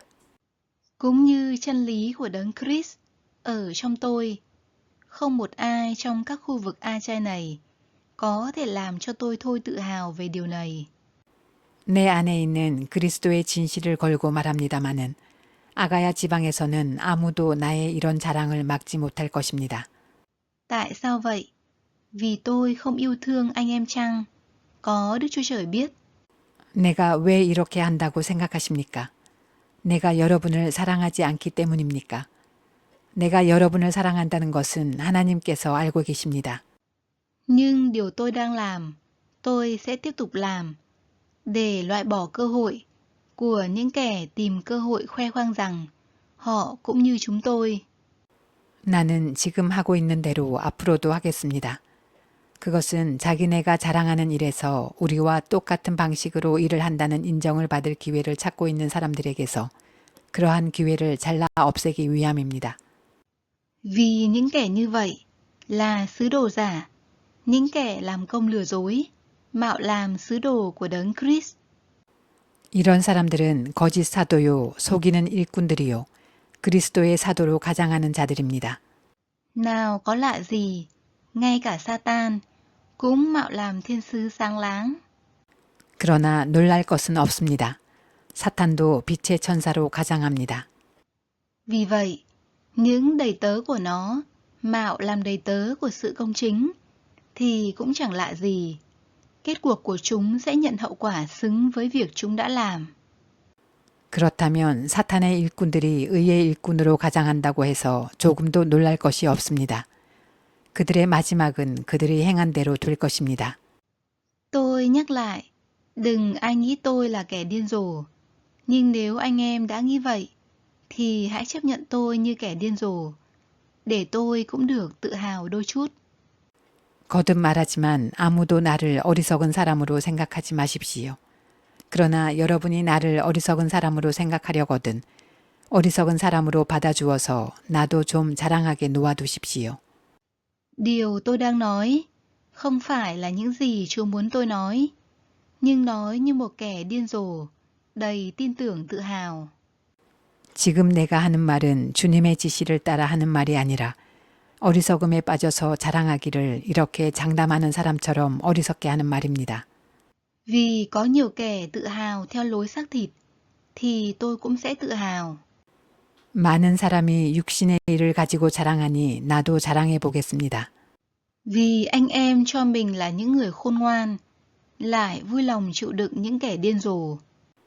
여러분은 어지간히도 슬기로운 사람들이라서 어리석은 사람들을 잘도 참아줍니다. Phải, anh em thường chịu đựng. Nếu người ta bắt anh em làm nô lệ, ăn nuốt anh em, tước đoạt anh em, khinh rể hay tát vào mặt anh em. 누가 여러분을 종으로 부려도, 누가 여러분을 잡아먹어도, 누가 여러분을 골려도, 누가 여러분을 얕보아도, 누가 여러분의 뺨을 때려도 여러분은 가만히 있습니다. Tôi lấy làm xấu hổ mà nói rằng chúng tôi đã tỏ ra nhu nhược trong việc này. Nhưng bất cứ người nào dám tự hào về điều gì thì nói như một người điên, tôi cũng dám tự hào về điều đó. 부끄럽지만 터놓고 말씀드립니다. 우리는 너무나 약해서 그렇게는 하지 못하였습니다. 그러나 누가 감히 자랑을 하려고 하면 나도 감히 자랑해 보겠습니다. 내가 어리석은 말을 해보겠다는 말입니다. Họ là người Hebrew chăng? Tôi cũng vậy. Họ là người Israel chăng? Tôi cũng thế. Họ là dòng dõi Abraham chăng? Tôi cũng vậy. 그들이 히브리 사람입니까? 나도 그렇습니다. 그들이 이스라엘 사람입니까? 나도 그렇습니다. 그들이 아브라함의 후손입니까? 나도 그렇습니다. Họ là những đầy tớ của đấng Christ chăng? Tôi nói như một người điên. Tôi còn hơn họ nữa. Tôi đã chịu khó nhọc nhiều hơn, tù tội nhiều hơn, đòn vọt vô kể, nhiều lần suýt bỏ mạng. 그들이 그리스도의 일꾼입니까? 내가 정신 나간 사람 같이 말합니다마는 나는 더욱 그렇습니다. 나는 수고도 더 많이 하고 감옥살이도 더 많이 하고 매도 더 많이 맞고 여러 번 죽을 뻔하였습니다. 5 lần bị người Do Thái đánh bằng roi, mỗi lần thiếu một roi, đầy 40. 유대 사람들에게서 40에서 하나를 뺀 매를 맞은 것이 5번이요. 3 lần bị đòn, 1 lần bị ném đá, 3 lần bị chìm tàu, 1 đêm 1 ngày trôi dạt trên biển. 채찍으로 맞은 것이 3번이요. 돌로 맞은 것이 1번이요. 파선을 당한 것이 3번이요. 밤낮 꼬박 하루를 망망한 바다를 떠다녔습니다. Trong nhiều cuộc hành trình, gặp nguy hiểm trên sông bến, nguy với trộm cướp, nguy với dân mình, nguy với dân ngoại, nguy trong thành phố, nguy ngoài hoang mạc, nguy trên biển cả, nguy với những kẻ giả danh anh em. 자주 여행하는 동안에는 강물의 위험과 강도의 위험과 동족의 위험과 이방 사람의 위험과 도시의 위험과 광야의 위험과 바다의 위험과 거짓 형제의 위험을 당하였습니다. Chịu khó, chịu nhọc, lắm lúc thức đêm, chịu đói, chịu khát, bao lần nhịn ăn, chịu rét mướt, trần truồng. 수고와 고역에 시달리고 여러 번 밤을 지새우고 줄이고 목마르고 여러 번 굶고 추위에 떨고 헐벗었습니다. Chưa kể những việc khác, hàng ngày tôi phải lo lắng về tất cả các hội thánh. 그 밖의 것은 제쳐놓고서라도 모든 교회를 염려하는 염려가 날마다 내 마음을 누르고 있습니다. Nào có ai yếu đuối, mà tôi chẳng yếu đuối ư? Nào có ai vấp ngã, mà lòng tôi chẳng như nung, như đốt sao? 누가 약해지면 나도 약해지지 않겠습니까? 누가 넘어지면 나도 애타지 않겠습니까? Nếu phải tự hào, tôi sẽ tự hào về những yếu đuối của tôi. 꼭 자랑을 해야 한다고 하면 나는 내 약점들을 자랑하겠습니다. Đức Chúa Trời, Cha của Chúa, là Đức Chúa Giêsu, là đấng đáng ca ngợi đời đời, biết rằng tôi không nói dối. 영원히 찬양을 받으실 주 예수의 아버지 하나님께서 내 말이 거짓말이 아님을 아십니다. Tại Đa Mách, viên tổng đốc thuộc quyền vua Areta cho canh giữ thành Đa Mách để bắt tôi. 다마스쿠스에서는 아레다 왕의 총리가 나를 잡으려고 다마스쿠스 성을 지키고 있었으나 Nhưng tôi đã được dòng xuống trong một cái thúng từ một cửa sổ dọc tường thành và tôi đã thoát khỏi tay ông ta. 교우들이 나를 광주리에 담아 성벽의 창문으로 내려주어서 나는 그 손에서 벗어났습니다. 2 Cô-rinh-tô chương 12. 고린도후서 12장. Tôi phải tự hào, dù chẳng có ích lợi gì, nhưng tôi sẽ nói đến những khải tượng và mặc khải của Chúa. 자랑함이 나에게 이루을 것은 없으나 이미 말이 나왔으니 주님께서 보여주신 환상들과 계시들을 말할까 합니다. Tôi biết một người trong đấng Christ, cách đây 14 năm, đã được cất lên đến tầng trời thứ ba, hoặc trong thân thể, hoặc ngoài thân thể người, tôi không biết, có Đức Chúa Trời biết. 나는 그리스도를 믿는 사람 하나를 알고 있습니다. 그는 14년 전에 셋째 하늘에까지 이끌려 올라갔습니다. 그때 그가 몸 안에 있었는지 몸 밖에 있었는지 나는 알지 못하지만 하나님께서는 아십니다. Tôi biết người ấy, hoặc trong thân thể, hoặc ngoài thân thể người ấy, tôi không biết, có Đức Chúa Trời biết. 나는 이 사람을 압니다. 그가 몸을 입은 채 그렇게 했는지 몸을 떠나서 그렇게 했는지를 나는 알지 못하지만 하나님께서는 아십니다. Được đem lên nơi Paradis, tại đó, người ấy được nghe những điều không thể nói ra, và cũng không ai được phép nói ra. 이 사람이 낙원에 이끌려 올라가서 말로 표현할 수도 없고 사람이 말해서도 안 되는 말씀을 들었습니다. Về con người ấy, tôi sẽ tự hào, nhưng về chính mình thì tôi không tự hào, chỉ tự hào về những yếu đuối của tôi thôi. 나는 이런 사람을 자랑하려고 합니다. 그러나 나 자신을 두고서는 내 약점밖에는 자랑하지 않겠습니다. Cho dù tôi muốn tự hào đi nữa, thì tôi cũng không phải là kẻ điên rồ, vì tôi nói sự thật, nhưng tôi tự kiềm chế không làm điều đó, để không ai nghĩ tốt về tôi hơn những gì họ thấy trong tôi và nghe nơi tôi. 내가 자랑하려 하더라도 진실을 말할 터이므로 어리석은 사람이 되지는 않을 것입니다. 그러나 자랑은 삼가겠습니다. 그것은 사람들이 내게서 보거나 들은 것 이상으로 나를 평가하지 않게 하려는 것입니다. Để giữ tôi khỏi kiêu ngạo về những mặc khải kỳ diệu này, một cái rằm đã đâm vào xác thịt tôi, một sứ giả của Satan đã đánh tôi để tôi đừng kiêu ngạo. 내가 받은 엄청난 계시들 때문에 사람들이 나를 과대평가하는지도 모릅니다.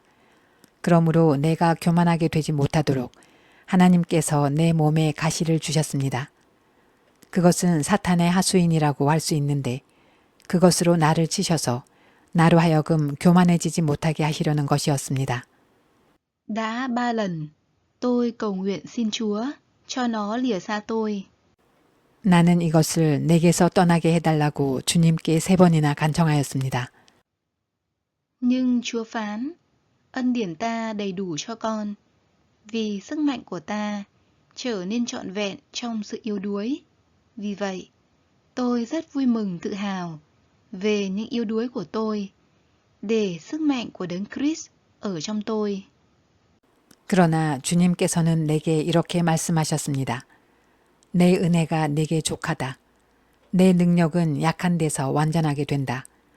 그러므로 그리스도의 능력이 내게 머무르게 하기 위하여 나는 더욱더 기쁜 마음으로 내 약점들을 자랑하려고 합니다.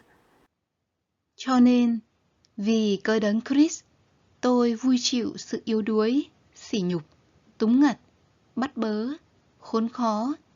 Vì khi tôi yếu đuối, chính là lúc tôi mạnh mẽ. 그러므로 나는 그리스도를 위하여 병약함과 모욕과 궁핍과 박해와 곤란을 겪는 것을 기뻐합니다. 내가 약할 그때에 오히려 내가 강하기 때문입니다. Tôi đã là kẻ điên rồ. Anh em đã buộc tôi phải như thế. Đúng ra, anh em phải khen tôi. Vì tuy không là gì cả, tôi cũng chẳng thua kém gì các sứ đồ siêu đẳng kia đâu. 나는 어리석은 사람이 되어버렸습니다. 여러분이 나를 억지로 그렇게 만들었습니다. 그러나 여러분은 나를 인정해 주었어야 마땅합니다.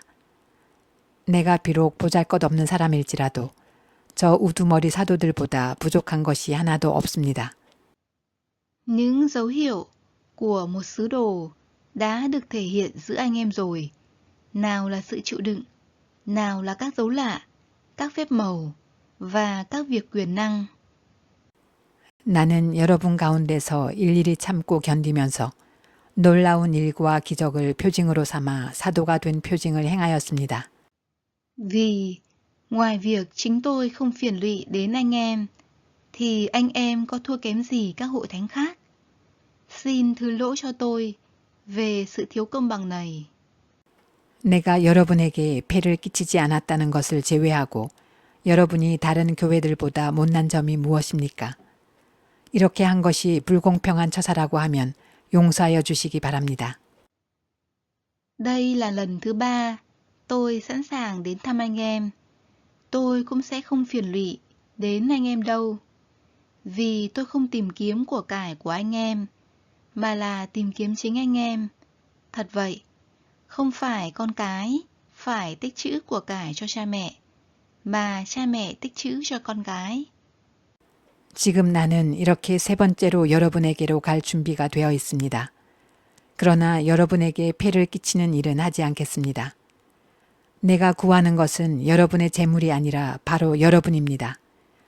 자식이 부모를 위하여 재산을 모아두는 것이 아니라 부모가 자식을 위하여 재산을 모아두는 것이 마땅한 것입니다. Tôi rất vui được tiêu phí tiền của, cạn kiệt sức lực, vì linh hồn anh em. Nếu tôi yêu thương anh em càng nhiều, không lẽ anh em lại yêu thương tôi càng ít sao? 여러분을 위해서라면 나는 기쁜 마음으로 비용을 쓰겠고 내 몸까지도 희생하겠습니다. 내가 여러분을 더 많이 사랑하면 할수록 여러분은 나를 덜 사랑하겠습니까? Chính tôi chưa từng phiền lụy đến anh em, nhưng cứ cho rằng tôi là người quỷ quyệt, đã dùng mưu mẹo mà bắt lấy anh em. 어쨌든 나는 여러분에게 짐이 된 일은 없습니다. 그런데 내가 강교한 속임수로 여러분을 사로잡았다고 말하는 사람들도 있습니다. Vậy thì, tôi có dùng một ai trong số những người tôi phái đến với anh em để lừa đảo anh em không? 내가 여러분에게 보낸 사람들 가운데 누구를 통해서 여러분을 착취한 일이 있습니까? Tôi đã giục Tít đi và cử một anh em cùng đi với anh ấy. Tít có lừa đảo anh em không? Chẳng phải chúng tôi đồng bước đi trong cùng một tinh thần và cùng theo một đường lối đó sao? 내가 디도에게 여러분에게로 가라고 권하였고 또 그와 함께 형제 한 사람을 보냈는데 디도가 여러분을 착취한 일이 있습니까? 디도와 내가 같은 정신으로 행하고 같은 방식으로 살지 않았다는 말입니까? Ngay từ đầu, anh em đã nghĩ rằng chúng tôi tự biện hộ cho mình trước mặt anh em. Thưa anh em yêu dấu, ấy là trước mặt Đức Chúa Trời. và trong đấng Christ mà chúng tôi nói, tất cả chỉ nhằm xây dựng anh em. 아마도 여러분은 우리가 지금까지 여러분에게 자기 변명을 하고 있는 줄로 생각할 것입니다. 그러나 우리는 그리스도를 믿는 사람으로서 하나님 앞에서 말하는 것입니다. 사랑하는 교우 여러분, 이 모든 것은 여러분에게 덕이 되게 하려는 것입니다. Vì tôi ngại rằng khi tôi đến, thấy anh em không như tôi mong đợi, còn anh em cũng thấy chúng tôi không như anh em mong muốn. Tôi sợ rằng giữa anh em vẫn có sự cãi vã, ghen tị, nóng giận, ích kỷ, nói xấu, ngồi lấy đôi mách, kiêu căng, hỗn loạn. 내가 두려워하는 것은 내가 가서 여러분을 만나볼 때에 여러분이 혹시 내 기대에 어긋나지 않을까 하는 것과 또 내가 여러분의 기대에 어긋나지 않을까 하는 것입니다. 또 여러분 가운데 싸움과 시기와 분노와 경쟁심과 비방과 수군거림과 교만과 무질서가 있지는 않을까 두렵습니다. Tôi sợ rằng lần sau đến với anh em, Đức Chúa Trời sẽ làm cho tôi bẽ mặt vì anh em, và tôi phải than khóc về nhiều người trước đây đã phạm tội mà vẫn không chịu ăn năn, về những việc ô uế, gian dâm, trụy lạc họ đã phạm. 내가 여러분에게 다시 갈 때에 여러분 때문에 내 하나님께 내가 부끄러움을 당하지는 않을까 걱정이 됩니다. 또 내가 전에 죄를 지은 많은 사람들이 스스로 행한 부정함과 음란함과 방탕함을 회개하지 않는 것을 보고서 슬피 울게 되지는 않을까 걱정이 됩니다. 2 Cô-rinh-tô chương 13. 고린도후서 13장. Đây là lần thứ 3 tôi đến với anh em. Mọi vấn đề sẽ được xác lập dựa trên lời của 2 hoặc 3 nhân chứng. 나는 지금 세 번째로 여러분을 방문하려고 합니다. 모든 소송 사건은 두세 증인의 말을 근거로 하여 결정지어야 합니다. Trong chuyến thăm anh em lần thứ 2, tôi đã cảnh báo với những kẻ trước đây đã phạm tội và với mọi người khác rồi. Bây giờ khi vắng mặt, tôi lại cảnh báo anh em rằng nếu tôi đến lần nữa, tôi sẽ không dung thứ đâu. 내가 두 번째로 여러분을 방문하였을 때에 전에 범죄한 사람들과 또 그 밖의 모든 사람에게 이미 말한 바와 같이 지금 떨어져 있으면서도 다시 말하여 둡니다. 내가 이번에 다시 가면 그러한 사람들을 그냥 두지 않겠습니다. Vì anh em đòi hỏi một bằng chứng, cho thấy đấng Christ phán qua tôi. Ngài không mềm yếu trong việc cư xử đối với anh em đâu, nhưng Ngài là đấng đầy uy quyền giữa anh em. 여러분은 그리스도께서 내 안에서 말씀하고 계시다는 증거를 구하고 있으니 말입니다. 그리스도는 여러분에게 약하신 분이 아닙니다. 그는 여러분 가운데서 능력을 떨치시는 분입니다. Mặc dù Ngài đã chịu đóng đinh vào thập tự giá trong tình trạng yếu đuối, nhưng Ngài đang sống với quyền năng của Đức Chúa Trời. Chúng tôi cũng vậy. Dù yếu đuối trong Ngài, nhưng nhờ quyền năng của Đức Chúa Trời, chúng tôi sẽ sống với Ngài để cư xử với anh em. 그분은 약하셔서 십자가에 못 박혀 죽으셨지만 하나님의 능력으로 살아계십니다. 우리도 그분 안에서 약합니다마는 하나님의 능력으로 그분과 함께 살아나서 여러분을 대할 것입니다. Hãy thử tra xét chính mình để xem anh em còn ở trong đức tin chăng. Hãy tự kiểm chứng mình đi. Anh em không nhận biết rằng Đức Chúa Giêsu Christ đang ở trong anh em sao? Trừ phi anh em không đạt tiêu chuẩn. 여러분은 자기가 믿음 안에 있는지를 스스로 시험해 보고 스스로 검증해 보십시오. 여러분은 예수 그리스도께서 여러분 안에 계시다는 것을 알지 못합니까? 모른다면 여러분은 실격자입니다. Tôi hy vọng anh em nhận biết rằng chúng tôi không phải không đạt tiêu chuẩn. 그러나 나는 우리가 실격자가 아니라는 것을 여러분이 알게 되기를 바랍니다. Nhưng tôi cầu xin Đức Chúa Trời để anh em không làm những gì sai trái. Không phải để chứng tỏ chúng tôi đạt tiêu chuẩn, Nhưng để anh em có thể làm những điều đúng, cho dù chúng tôi có thể bị xem như không đạt tiêu chuẩn. 우리는 여러분이 악을 저지르지 않게 되기를 하나님께 기도합니다. 그것은 우리가 합격자임을 드러내려는 것이 아니라 우리는 실격자인 것처럼 보일지라도 여러분만은 옳은 일을 하게 하려고 하는 것입니다. Vì chúng tôi không thể làm điều gì nghịch lại chân lý, mà chỉ thuận theo chân lý. 우리는 진리를 거슬러서는 아무것도 할 수 없고 오직 진리를 위해서만 무언가 할 수 있습니다.